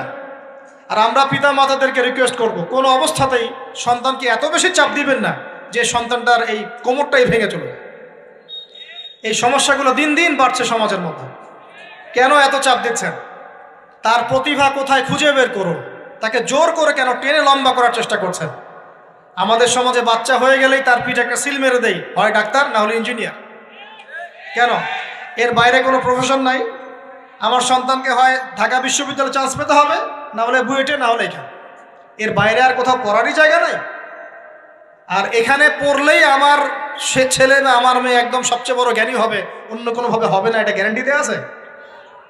যারা সভ্যতা বিনির্মাণ করেছেন তারা কয়জন বড় বড় ডিগ্রি সার্টিফিকেট পেয়েছেন খুঁজে বের করে দেখেন, খুঁজে বের করে। আমরা ফিলোসফির মধ্যে যে ফিলোসফারদের হিস্ট্রি পড়েছিলাম, তাদের মধ্যে বেশিরভাগই দেখা যায় স্কুলেও যায় নাই, কলেজেও যায়। আছে না? এমন আছে। আমি বলছি না আপনারা যাবেন না, আমি বলছি জ্ঞানের মানদণ্ড এটাই নয় যে আমার সার্টিফিকেট অর্জিত হয়েছে, সার্টিফিকেটটাই জ্ঞানের মানদণ্ড নয় তো। হ্যাঁ, প্রতিযোগিতার একটা জগৎ আছে, আমাকে সেই জগৎ উতরাতে হবে। আপনি চেষ্টা করবেন, যদি না হয় তাকদীরে ছিল, হয় নাই, ব্যাস হয় না। আমাকে আল্লাহ পাঠিয়েছেন তার ইবাদত করার জন্যে, এখানে আত্মহত্যা করার জন্য আল্লাহ আমাকে পাঠান নাই। আমার জীবন যদি দিতেই হয় তাহলে আল্লাহর জন্য দিব ইনশাআল্লাহ। ঠিক আছে কথা? ব্যাস, দুনিয়ার জন্য নয়। আল্লাহ পাক বোঝার তৌফিক দান করুন। কটা বললাম? 7টা না 8টা? 7টা। 8 নাম্বারটা ইম্পর্টেন্ট এবং এটা আপনাদের জন্য মজাদার। সেটা হলো 8 নাম্বারটা বেশি ইম্পর্টেন্ট। এটা হচ্ছে দিনের পথে চলার ক্ষেত্রে আপনি অনেক রকম মতবাদ পাবেন সামনে। কেউ বলবে আমারটা সঠিক, কেউ বলবে না ওরটা নয়, আমারটা সঠিক, কেউ বলবে না আমার দলটা সঠিক, কেউ বলবে না ওর সংগঠন সঠিক। এগুলো আপনার কান ভারী করে ফেলবে একদম। তখন মনে হবে যে আগেই ভালো ছিলাম রে ভাই, নামাজ পড়তাম না। এখন নামাজ পড়া শুরু করে দেখলাম যে আরে হাতটা বাঁধবো কোথায়, এটাই তো ফিক্স করতে পারতেছি না। এখন আমার কিছু তো অভিজ্ঞতা আছে ভাই, নাকি ভাই? ওর আলোকে একটা কথা বল, সেটা হলো সমাজে কিছু ইখতিলাফি মাসআলা আছে, এই মাসআলাগুলো কানেও ঢুকাবেন না। আপনি ইবাদতের মধ্য দিয়ে আল্লাহকে পাওয়ার চেষ্টা করুন। এবং চিরায়ত একটা ইসলাম আমরা ফলো করছি না, এই ইসলামের মধ্যে এমন কিছু নাই যেটা আপনাকে জাহান্নামে নিয়ে যাবে, এমন কিছু নাই। হ্যাঁ, প্রত্যেকটা ঘরানার মধ্যে কিছু বিভ্রান্ত মানুষ থাকতে পারে, এমন কিছু মানুষ এমন আমল করছে যে আমলটা হয়তো কোরআনে এবং হাদিসে নাই। এটা তার সমস্যা, কোরআন সুন্নাহর সমস্যা নয়। কথা বুঝতে পারছেন? এটা তার সমস্যা, সে এটাকে সেই বেদাতটা করছে, সেই শিরকটা করছে। তার মানে এই নয় যে কোরআন হাদিস আমাকে শিরক শিখিয়েছে, বেদাত শিখিয়েছে। কোরআন এবং হাদিসে যেটা আছে এটা সুন্দর এবং এটা চিরায়ত একটা ক্লাসিক্যাল ইসলাম আমাদের কন্টিনেন্টে আছে, বাংলাদেশেও আছে। এখানে থাকলে আপনি বিভ্রান্ত হবেন না ইনশাআল্লাহ তাআলা। বরেণ্য ওলামায়ে কেরামদের কাছে গিয়ে অন্তত একজন হকপন্থী আলেমের সাথে পরামর্শ করে আপনি আমল করার চেষ্টা করুন। আর যে বিষয়গুলো নিয়ে ইখতিলাফ আছে এগুলো নিয়ে সমাজে মতপার্থক্য সৃষ্টি করে সমাজটাকে বিভক্ত করতে যায় না। আল্লাহর ওয়াস্তে মসজিদ ভাগ করতে যায় না, সমাজকে ভাগ করতে যায় না। জাতিগত ঐক্যটা রক্ষা করেন, আল্লাহ পাক বোঝার তৌফিক দান। আর যদি মানুষের মধ্যে খারাপ কিছু দেখি, ওই খারাপ কিছু বিষয়টা আমি এড়িয়ে যাবো ইনশাআল্লাহ। আর কোনটা ভালো কোনটা খারাপ আমি বুঝবো কিভাবে? আমি 10 জন আলেমের সাথে পরামর্শ করবো, বাস। আমি এত বড় আলেম নই, তাহলে আমি 10 জন আলেমের সাথে পরামর্শ করব যে হুজুর এই বিষয়টা চলছে, এটা সম্পর্কে আসলে বিষয়টা কি। একটা ঘরানার দিকে কখনো আপনি সাম্প্রদায়িকভাবে বায়াসড হয়ে যাবেন না। আপনি আপনার চিন্তাটাকে লিবারেল রাখবেন, হকটা যেখানে পাবো সেটা নিব ইনশাআল্লাহ। এমন নয় যে উনি বলেছেন বলেই হক আর কারোটা নিব না, ওনারটাই নেব, এভাবে চিন্তা করবেন না। হক যেখানে আছে সেখানে যাবেন আপনি ইনশাআল্লাহ। আল্লাহ পাক আমাদেরকে বোঝার তৌফিক দান করুন। আর যে ইখতিলাফগুলো আছে এগুলো নিয়ে সমাজকে বিভক্ত করতে যায় না, মতানৈক্য নিয়েই ঐক্য হবে ইনশাআল্লাহ তাআলা। আল্লাহ পাক আমাদেরকে এই কথাটা বোঝার তৌফিক দান। আর শেষের দুটো হলো যৌবনকালে আমরা আমাদের পরবর্তী জীবনের প্রস্তুতি গ্রহণ করবো ইনশাআল্লাহ। কারণ বার্ধক্যের জীবনে আপনি কিন্তু এই কাজগুলো এখন করতে পারছেন, সেগুলো পরে পারবেন না।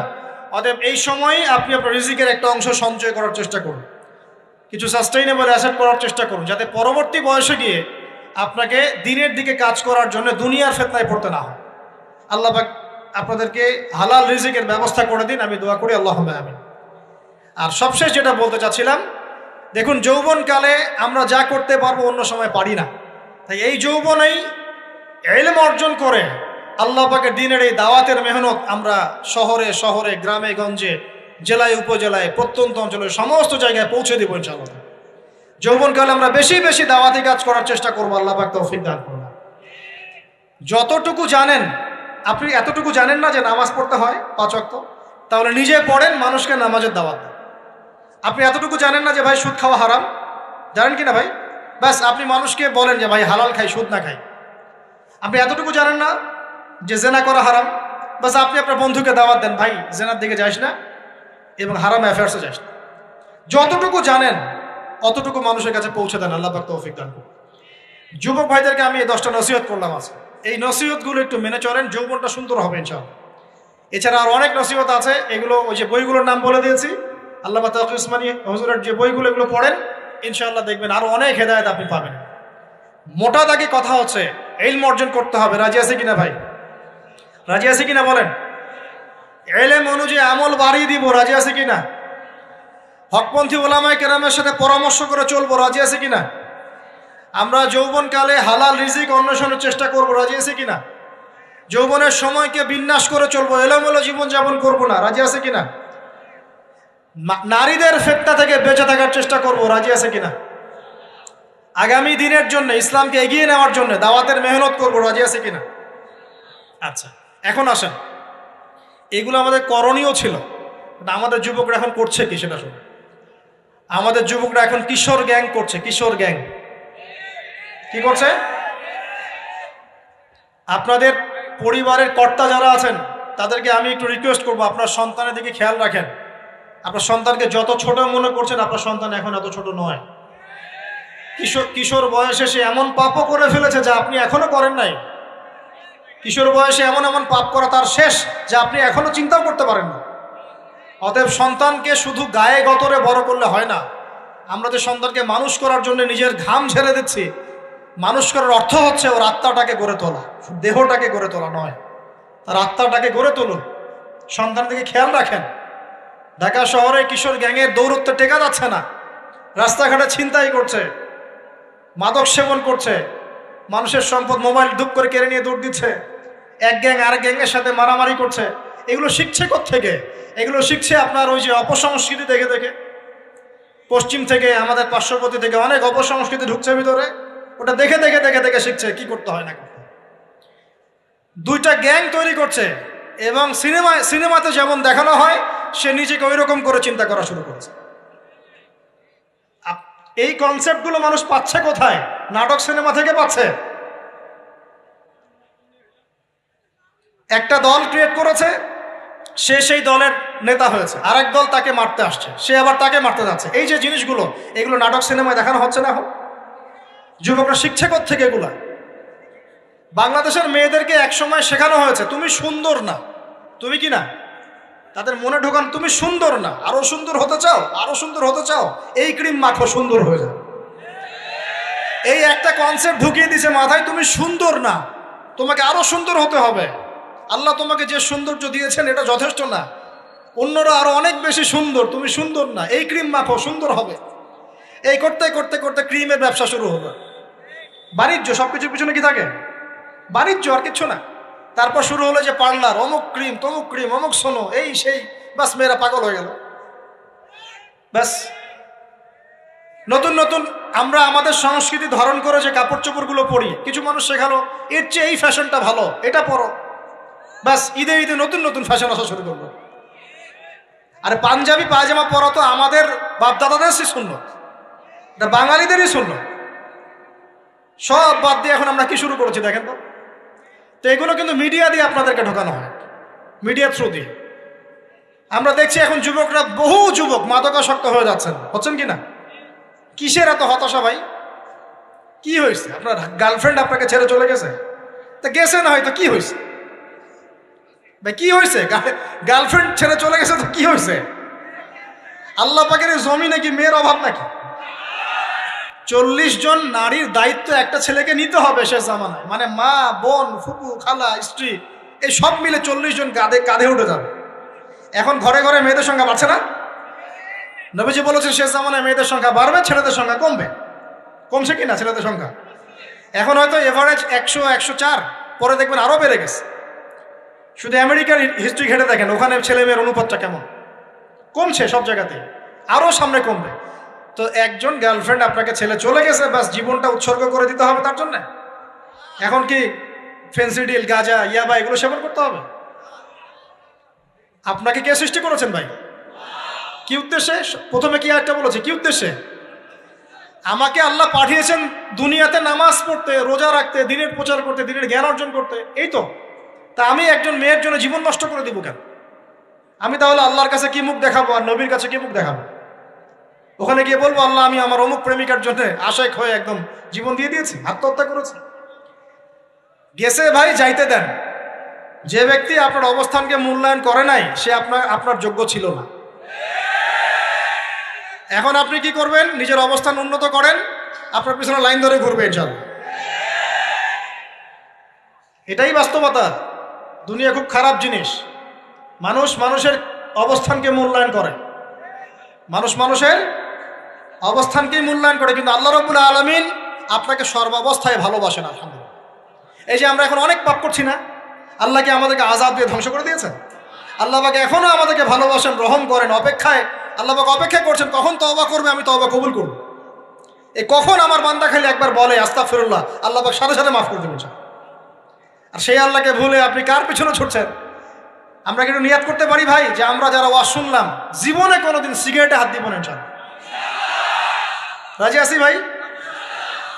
অন্য বড় বড় জিনিস তো বহুত দূরের কথা। আচ্ছা, অনেকে রাজি হয় নাই কেন? আপনারা কি অলরেডি আসক্ত? আমি অনেক ভাইকে দেখেছি মাশাআল্লাহ ইফতার খুলেই একদম বেনসন টানা শুরু করে। হ্যাঁ, এটা যে হারাম আপনাদের কেউ ওয়াজ করে শোনায় নাই? এটাকে কি মনে করেন আপনারা, হারাম না হালাল? কেউ বলেছে মাকরু, নাকি মাকরু ফতোয়া দিয়েছে? মাকরুহ শব্দের অর্থ জানেন আপনি? মাকরুহ শব্দের অর্থ কি একটু শোনেন। সূরা বনী ইসরাইল খুলবেন। কোন সূরা? সূরা বনী ইসরাইল। আল্লাহ পাক বলছেন আমি বনু ইসরাইলকে এই কাজগুলো করতে নিষেধ করেছি। কোন কোন কাজ? জেনা করো না, জেনার ধার কাছে যেও না, এতিমের মাল আত্মসাৎ করো না, শিরিক করো না ইত্যাদি। যারা আলেম আছেন তারা আমার কথা বুঝবেন। এই কাজগুলোর পরে আল্লাহ পাক বলছেন যে এই প্রত্যেকটা কাজ আল্লাহর কাছে মাকরুহ, অপছন্দের। কিসের? অপছন্দ। তাহলে এটাকে আপনি সহজ মনে করছেন? নিয়াত করি আল্লাহ পাকের সন্তুষ্টির জন্য আমরা কোনোদিনও মাদকের সাথে সম্পৃক্ত হব না ইনশাআল্লাহ। আর বিশ্বাস করেন, শুধুমাত্র মাদকদ্রব্য নিয়ন্ত্রণ অধিদপ্তর এই আইন কানুন এগুলো দিয়ে জরিমানা দিয়ে মানুষকে মাদক ছাড়ানো যাচ্ছে না, যাবে না। কেন যাবে না এটা আপনারা খুব ভালো করেই জানেন, আমি বলতে চাচ্ছি না। অনেক সময় মাদক বিরোধী কনসার্ট করে মানুষ, মাদক বিরোধী কনসার্টে ওঠার আগে এক বোতল ডাইল খেয়ে আসে আগে। এগুলো কি বাস্তব কথা বলছি না অবাস্তব কথা বলছি? আমাদের যুবক ভাইরা কোশ্চিন কালেও মাদকের ধার কাছে যাবেন না ইনশাআল্লাহ। একটা হাদিস খালি মনে রাখেন, একটা, এই হাদিসটা মনে রাখেন। নবী সাল্লাল্লাহু আলাইহি ওয়াসাল্লাম বলেছেন কেউ যদি মাদকদ্রব্য সেবন করে তার 40 দিনের নামাজ কবুল হবে না। সিগারেট একটা খেয়েছি, 40 দিন নামাজ নাই। এরপর যদি সে তওবা করে আল্লাহ মাফ করে দিবে। আবার যদি মাদক খায় আবার 40 দিন কবুল হবে। যদি আবার তওবা করে আল্লাহ মাফ করে দিবে। আবারও যদি খায় আবারও 40 দিন কবুল হবে না, আবারও তওবা করলে আল্লাহ আবার মাফ করে দিবে। চতুর্থবার সে যদি মাদক খায়, আল্লাহ রসুল সাল্লাল্লাহু আলাইহি ওয়াসাল্লাম বলছেন আল্লাহ পাক কিয়ামতের মাঠে তাকে তিনাতুল খাবাল পান করাবেন। কি পান করাবেন? তিনাতুল খাবাল। সাহাবীরা বললেন ইয়া রাসূলুল্লাহ এটা কি? তিনাতুল খাবাল কি? নবী সাল্লাল্লাহু আলাইহি ওয়াসাল্লাম বলছেন এটা হচ্ছে জাহান্নামীদেরকে আযাব দেওয়ার পর তাদের রক্ত মাংসের যে পুঁজ বের হবে, এই যে ড্রিঙ্কস, জাহান্নামের হার্ড ড্রিঙ্কস, এই ড্রিঙ্কসের নাম হলো তিনাতুল খাবাল। আল্লাহ পাক আমাদের সবাইকে মাদক থেকে বাঁচিয়ে রাখুন। হতাশা মাদক দিয়ে দূর হয় না। হতাশা দূর হবে, বলে দিব, 3টা জিনিস, মাত্র 3টা। কয়টা ভাই? 1, 5 ওয়াক্ত নামাজ। এক কি? নামাজে আপনি ওযু করে সিজদা দেন, ইনশাআল্লাহ আপনার মনে প্রশান্তি না আসলে আমাকে এসে বলেন যে আসে না। চোখের পানি, মনের আবেগ যা আছে আপনার ভিতরে, কষ্ট, দুঃখ, যন্ত্রণা সব আল্লাহকে ঢেলে দিবেন ইনশাআল্লাহ। নিজের আবেগ ধরে রাখবেন এখানে, আপনি আল্লাহর জন্য ঢেলে দিবেন। মানুষকে আবেগ দেখা কি লাভ? মানুষ আপনার চোখের পানির মর্ম বুঝবে? মানুষ কি মানুষের চোখের পানির মর্ম বুঝে? আপনার পিতা যদি মারা যায় আমার কাছে এসে দোয়া চান, কান্নাকাটি করে, আমি দোয়া করতে পারবো কিন্তু আমি কিন্তু আপনার ফিলিংসটা বুঝতে পারবো না। আপনার অনুভূতি কে বুঝতে পারবেন? আল্লাহ পাক আপনার ঘাড়ের রগের চেয়েও কাছে আছে। সুবহান সুবহান, আল্লাহ পাক ঘাড়ের রগের চেয়ে কাছে আছে। গতকালকে বাংলাদেশের একজন বরেণ্য আলেমের সাথে একটা কনফারেন্সে ছিলাম। উনি বলছিলেন যে এক ব্যক্তি, এটা শোনেন, এক ব্যক্তি খুব তার শখ যে তিনি সাহাবীদের মতো নামাজ পড়া শিখবেন। কথা বুঝতে পারছেন? সাহাবীদের মতো নামাজ শিখবেন।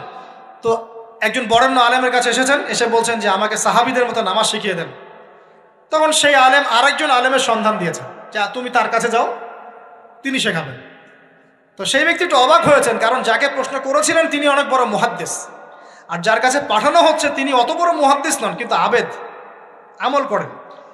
তাকে গিয়ে বলছেন উনি আমাকে পাঠিয়েছেন সাহাবীওয়ালা নামাজ শিখিয়ে দেন। তখন তিনি বলছেন ঠিক আছে, সুন্দর করে ওযু করে আসো, সুন্দর করে ওযু করে আসো। ওযু করার সময় খালি খেয়াল রাখবা যে আমি ওযু করছি শুধু আল্লাহর সন্তুষ্টির জন্য। কি খেয়াল রাখবেন? ওযু করছি শুধু আল্লাহকে রাজি খুশি করার জন্য ওযু করছে, আর কোনো উদ্দেশ্য নাই আমার। অজু করতে যাচ্ছে, তিনি আবার বলছেন দাঁড়াও, শুধু আল্লাহকে রাজি খুশি করার জন্য অজু করো। আবার শুরু করছেন, আবার বলছেন শোনো, শুধু আল্লাহকে রাজি খুশি করার জন্য অজু করো। এভাবে বলতেই আছেন, নামাজে দাঁড়িয়েছেন, দাঁড়ানোর আগে বলছেন শোনো, শুধু আল্লাহকে রাজি খুশি করার জন্য নামাজ পড়ো। বলতেই আছেন। এক পর্যায়ে সে ব্যক্তি নামাজ শুরু করলো, নামাজে মনোযোগ এদিক ওদিকে যায়, আর তার মাথায় এটা আসে, এই শুধু আল্লাহকে রাজি খুশি করার জন্য আমাকে নামাজ পড়তে হবে, শুধু আল্লাহকে রাজি খুশি করার জন্য নামাজ পড়তে হবে। এই চিন্তা তার মনের মধ্যে ঘুরপাক খাচ্ছে। এভাবে নামাজটা সে শেষ করে চিন্তা করছে যে নামাজ তো পুরোপুরি মনোযোগ দিতে পারলাম না, বারবার মাথার মধ্যে এরকম চিন্তা আসছে, আল্লাহ আমাকে তো মাফ করে দাও, নামাজটা আমার মনে হলো না ঠিক মতো। তখন সে ফিরে এসে তার সে ওস্তাদকে বলছেন, আমার তো নামাজ এরকম করে পড়লাম, কিন্তু শেষমেশ মনে হলো যে নামাজটা হয়তো কবুল হয় নাই, আল্লাহর কাছে খুব মাফ চাইলাম, আল্লাহ আমাকে মাফ করে দাও, নামাজটা মনে হলো না। তখন সেই যে প্রথম ব্যক্তি যিনি পাঠিয়েছেন তিনি বলছেন, এটাই হলো সাহাবীওয়ালা নামাজ। তারা আল্লাহকে রাজি খুশি করার জন্য নামাজ পড়তেন, নামাজ শেষ করে আল্লাহর কাছে ইস্তেগফার করতেন, আল্লাহ কিছুই হলো না। আমার কথা কি বুঝতে পারছেন? অতএব আল্লাহকে রাজি খুশি করার জন্য আপনি আপনার আবেগ, আপনার ইবাদত সব ফেলে দিবেন, অন্য কারো কাছে কিছু পাওয়ার আশা করবেন।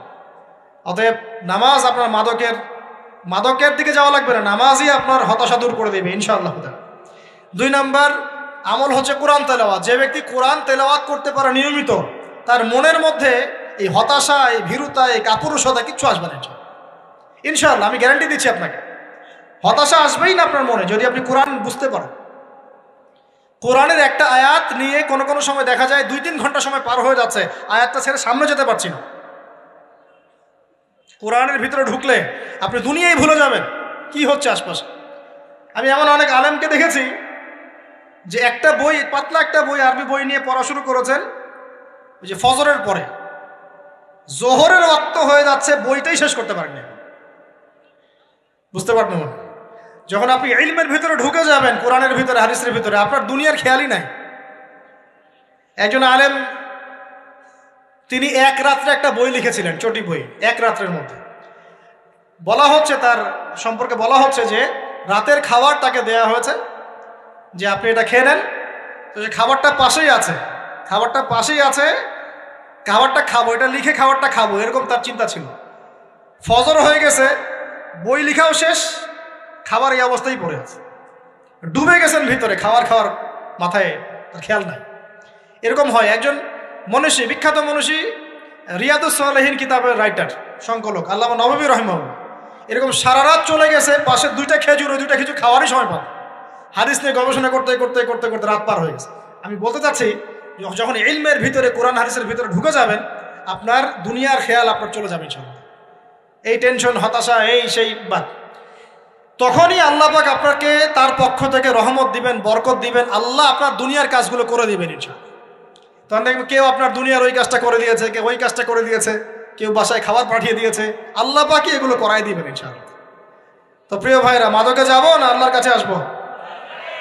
2 নাম্বার কোরআন তেলাওয়াত, 3 নাম্বার আল্লাহর জিকির। 3 নাম্বার কি ভাই?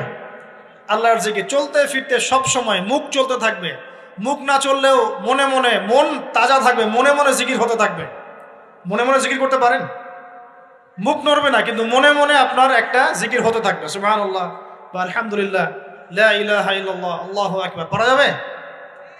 পারে। মানুষের মন কখনো চুপ করে থাকে না, কিন্তু মানুষের মন অলওয়েজ কিছু না কিছু চিন্তা করতে থাকে না, যতক্ষণ না ঘুমায় মানুষ।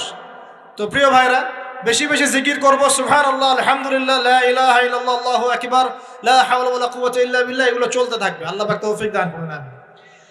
আমরা আমাদের সমাজে যুবকদেরকে এরকম টিকটকে দেখছি, অনলাইনে আসক্ত দেখছি, জেনায় আসক্ত দেখছি, পর্নোগ্রাফিতে আসক্ত দেখছি।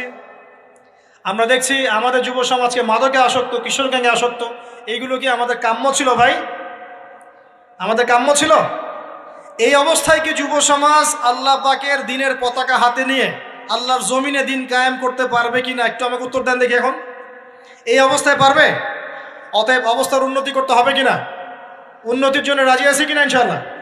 আমরা চাই কি আল্লাহ পাকের দিনটা আল্লাহর জমিনে প্রতিষ্ঠা লাভ করুক, আল্লাহর দিন সবার ঘরে ঘরে পৌঁছে যাক, আল্লাহ পাকের দিনের যে সৌন্দর্য সবাই সেটাই, এই সৌরভটা সবাই পাক। আমরা চাই কিনা?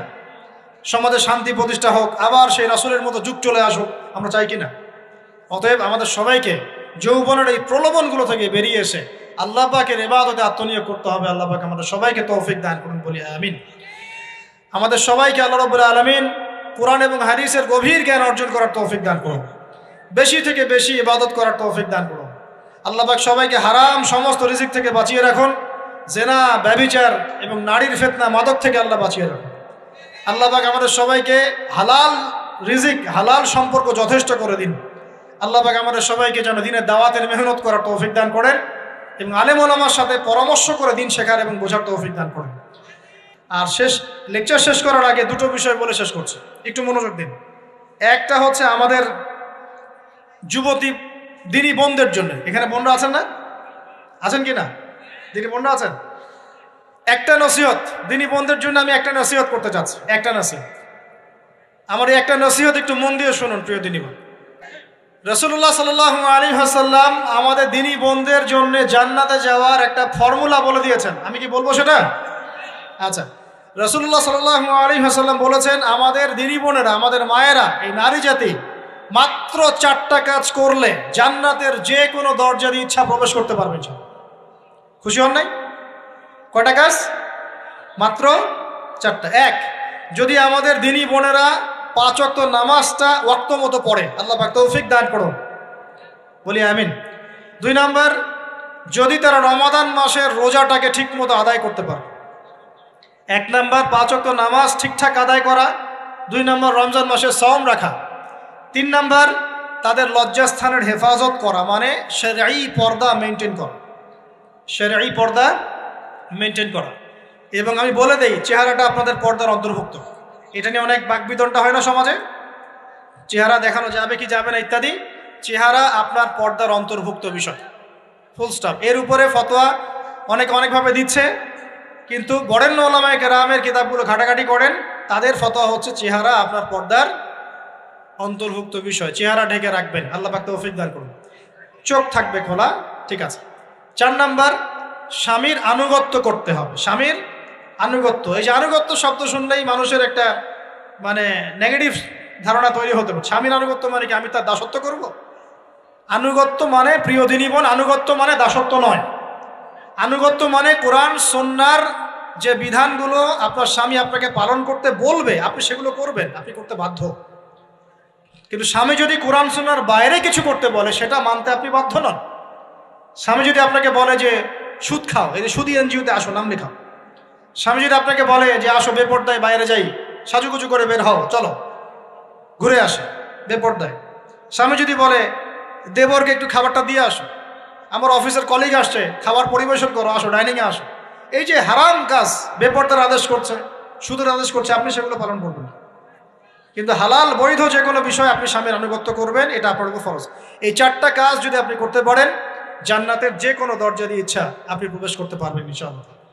আল্লাহ পাক আমাদের দিনী বোনদেরকে এই 4টা কাজ করার তৌফিক দান করুন। আমাদের সবাইকে আল্লাহ পাক জান্নাতের জন্য কবুল করুন, বলি আমিন। আর একটা বিষয় বলতে চাচ্ছিলাম, সেটা হলো ওই যে প্রথমে বলেছি যে সূরা ইউসুফের সেই সমাধানটা বলবো কি না? আচ্ছা, সূরা ইউসুফটা ইনশাআল্লাহ আমি আরেকদিন পুরো সূরাটা সংক্ষিপ্ত করে আলোচনা করব ইনশাআল্লাহ। যদিও একটা লেকচারে সম্ভব হবে বলে মনে হচ্ছে না আমার কাছে, 2টা বা 3টা লেকচারে নিয়ে আসবো ইনশাআল্লাহ। তবে আজকে একটা চিস্ট খালি বলছি। ইউসুফ আলাইহিস সালামের জীবনটা খুবই ট্র্যাজেডিপূর্ণ।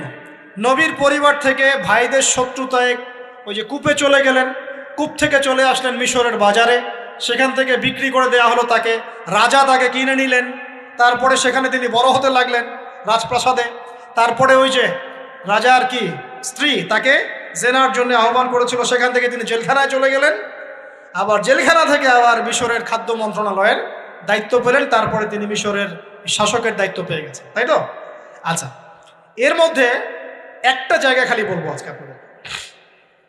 টপিকটা কি দিবা তোমরা? টপিকটা হচ্ছে চলমান বৈশ্বিক অর্থনৈতিক সংকটে ইউসুফ আলাইহিস সালামের সমাধান। মনে থাকবে? চলমান এই বৈশ্বিক অর্থনৈতিক সংকটে ইউসুফ আলাইহিস সালামের সমাধান কি ছিল? ইউসুফ আলাইহিস সালাম জেলখানায়, কোথায় বলেন তো? জেলখানায়। তখন 2জন ব্যক্তি তাকে বলছে, ইউসুফ, আমরা 2জন দুটো স্বপ্ন দেখেছি, তুমি কি স্বপ্নের ব্যাখ্যা দিতে পারবে? আমরা তোমাকে সত্যবাদী বলে মনে করি।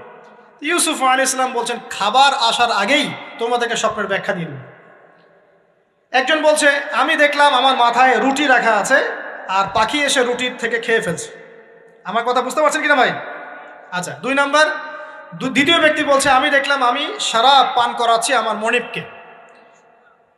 কথা বুঝতে পারছেন?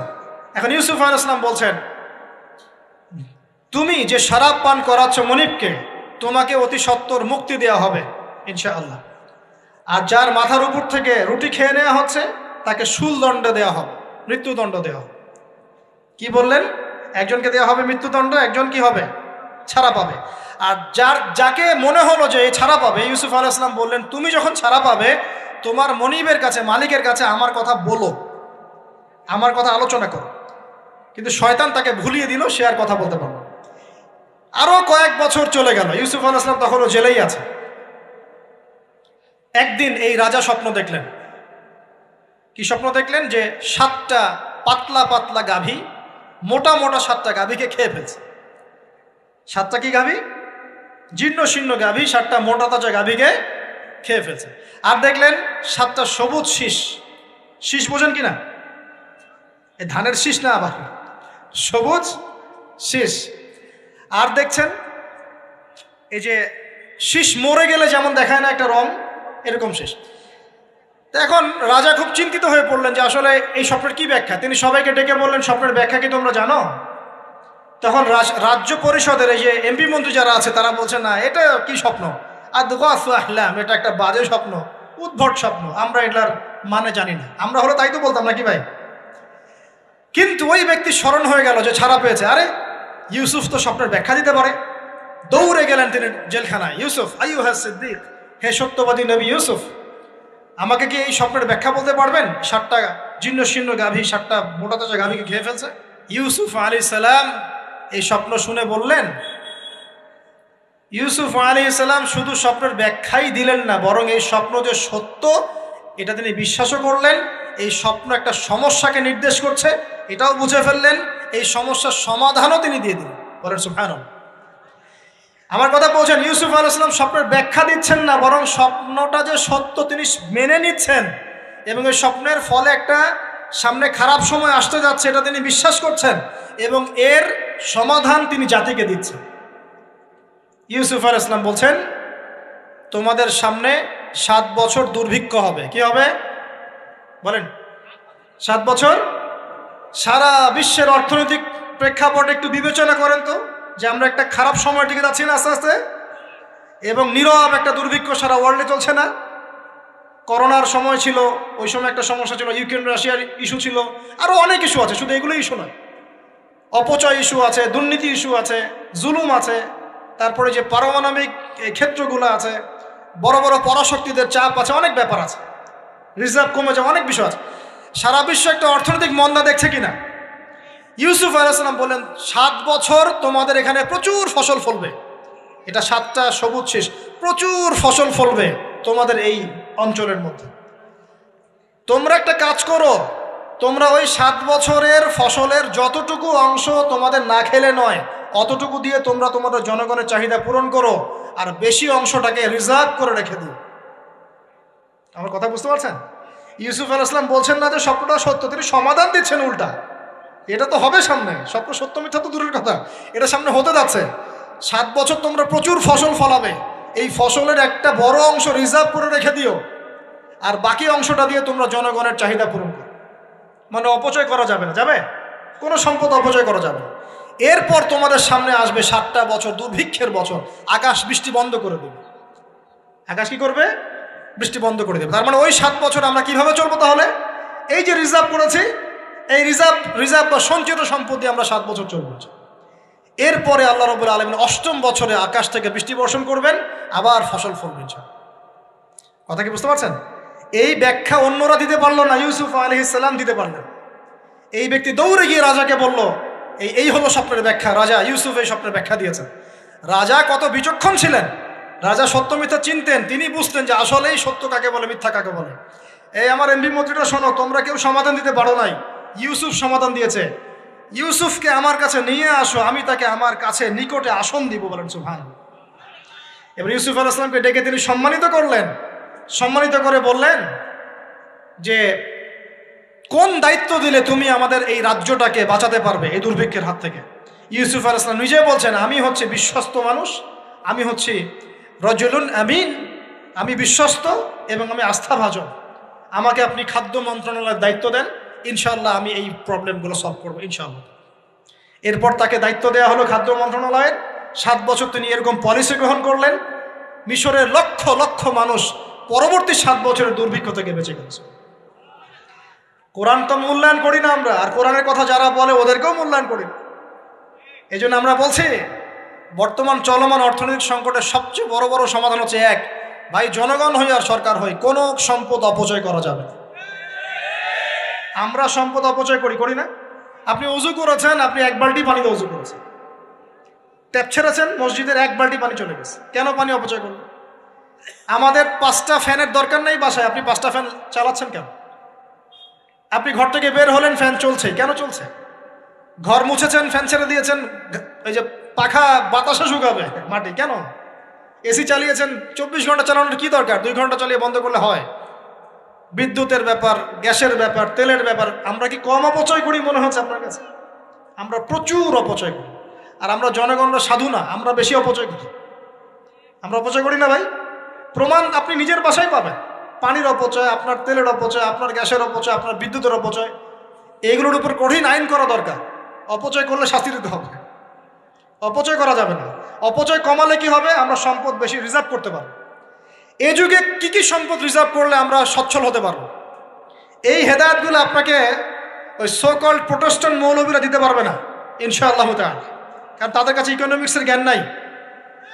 এই যুগে যদি আমরা গ্যাস রিজার্ভ করতে পারতাম, তেল রিজার্ভ করতে পারতাম, গোল্ড রিজার্ভ করতে পারতাম, সিলভার রিজার্ভ করতে পারতাম, এবং যে কারেন্সি সারা ওয়ার্ল্ড ওয়াইড চলছে এখন, এগুলোকে রিজার্ভ করতে পারতাম, এবং জনগণের যতটুকুতে প্রয়োজন এতটুকু সাপ্লাই করে বাকিটা রিজার্ভ করে রাখতে পারতাম, আসন্ন সময়ে এটা দিয়ে আমরা বৈশ্বিক সংকট মোকাবেলা করতে পারতাম।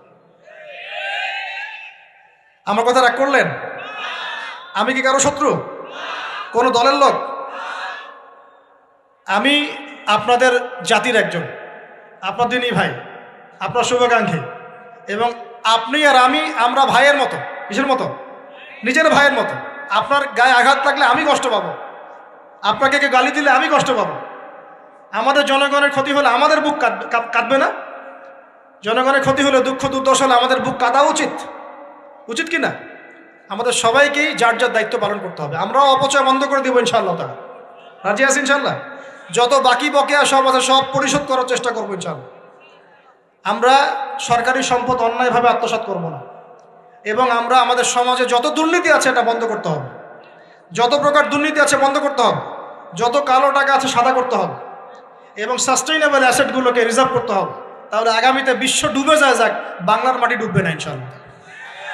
ইউসুফ আলাইহিস সালাম এই হেদায়েত আমাদেরকে দিয়ে গেছেন, কোরআনের মাধ্যমে আল্লাহ এই হেদায়েত আমাদেরকে দিয়ে গেছেন। আল্লাহ পাক আমাদের সবাইকে কোরআন বোঝার তৌফিক দান করুন।